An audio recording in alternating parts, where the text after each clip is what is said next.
was geht? Welcome back to another episode to Save and Sound. My name is Rudenote and today I want to prove you that it's possible to do a beat with not the best equipment.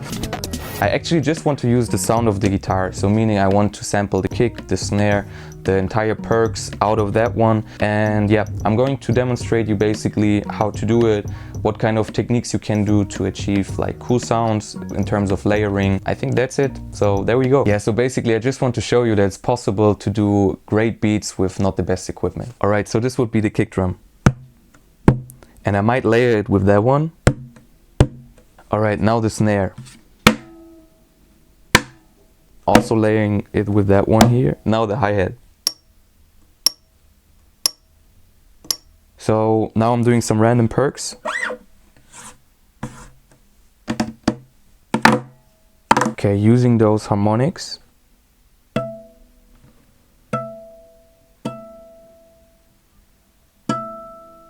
Now I'm also doing some one-shots that I can then later on use for the bass, for example. So I just then lower it like an octave or two. There we go. And now I think I'm going to play some chords.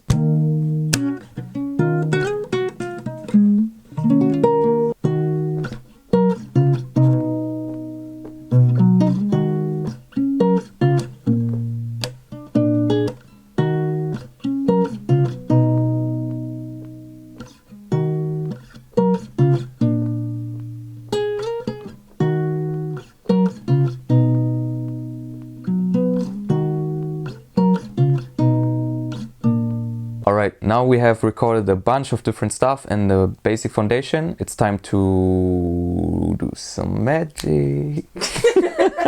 Alright guys, so I'm going to show you what I did with the guitar, and I just want to say that like really you don't need the best equipment, and especially if you're starting. I mean, I made the mistake, you don't have to do this well. For example, I bought like crazy equipment in the beginning but had no idea what it's doing. So I just suggest everyone just go for it and don't think too much about producing or that you need a specific VST or instrument to achieve a sound or anything like that. So I would just recommend just go for it and use the things that you already have, which is I think way more important.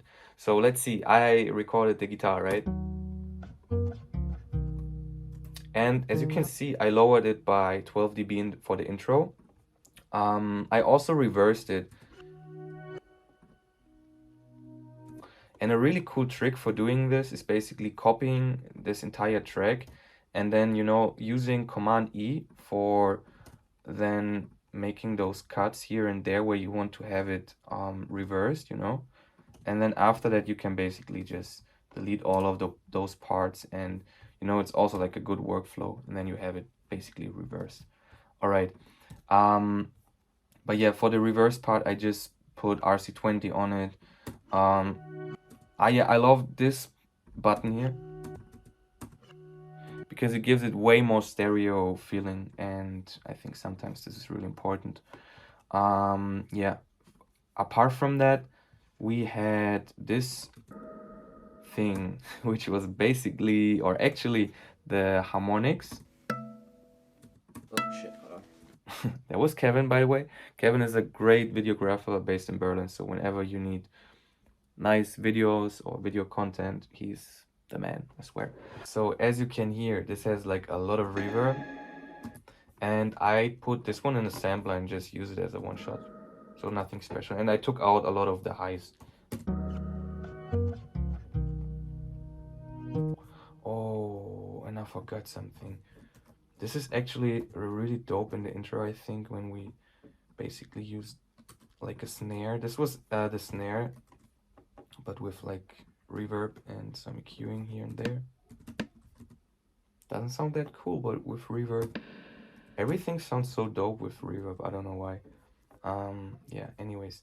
Another cool thing, so I don't know if you know about it, but right now we're in the key of D sharp minor, which means we can also use the basic EQ here and see, like if we click on exactly where this high peak is, we can tune our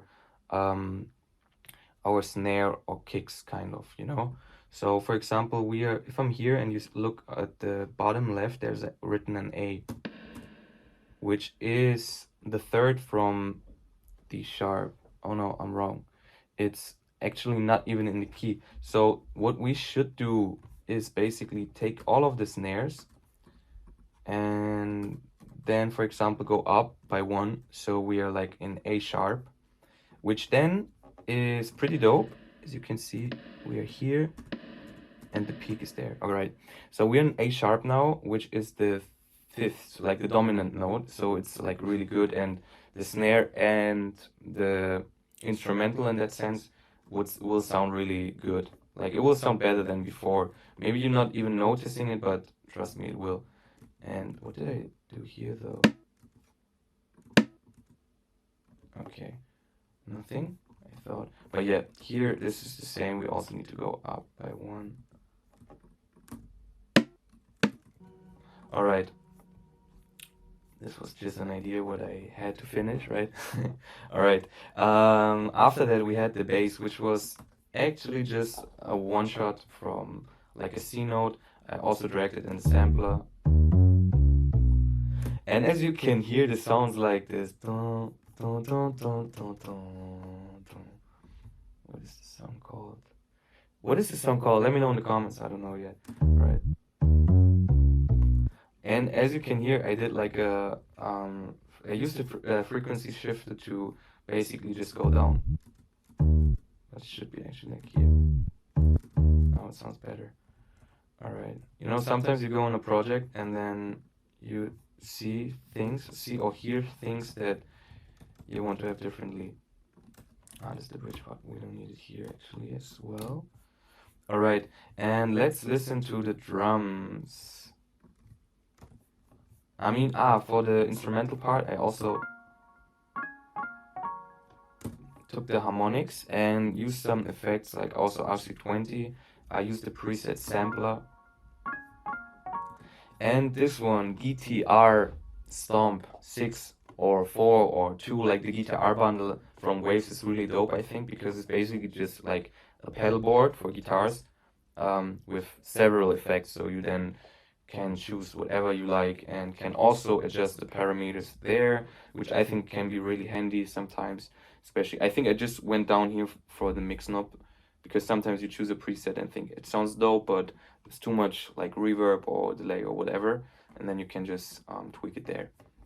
All right, for the drums, it was really dope.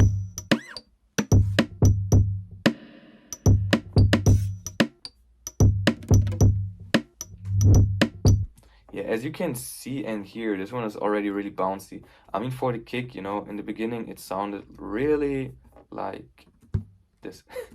I mean, of course there's a volume difference, but as you can hear with the effects on. And there's also like this tail kind of. I don't know how to say it. I mean, if I would shorten it, you will hear it. But with the tail, it's kind of also gives like a thing to it, right? The snare, I actually didn't do too much on the snare. I don't know why. Snare. And the hi-hats. Here I used glitch. I'm not even cued it. Oh my god. Okay, now it's better. And this is basically the hi-hat with lowered -3. The effect sounds. This should be like an open hat, but you know, in combination it sounds good. That's always important, right? This is kind of the riser, which was, I think, this sound, which is also the crash, and I just put a flanger on it, so it sounds like, I don't know, like a, I have no idea, but it sounds to, you know what I mean. This is random. We don't need this one here. It's there as well. All right. But yeah, that's actually all of it. The bass I showed you already. And let's listen to the beat, I would say.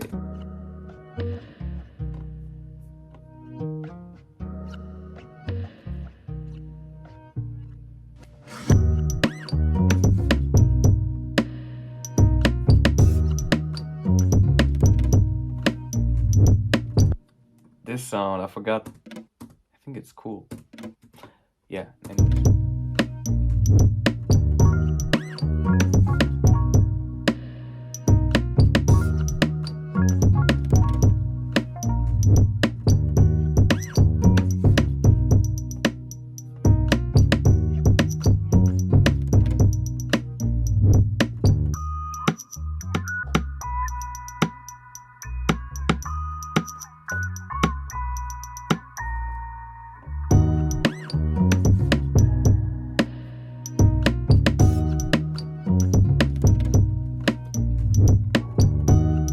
And as you can see and hear, I always try to do like some changes in the arrangement so it won't get boring, you know.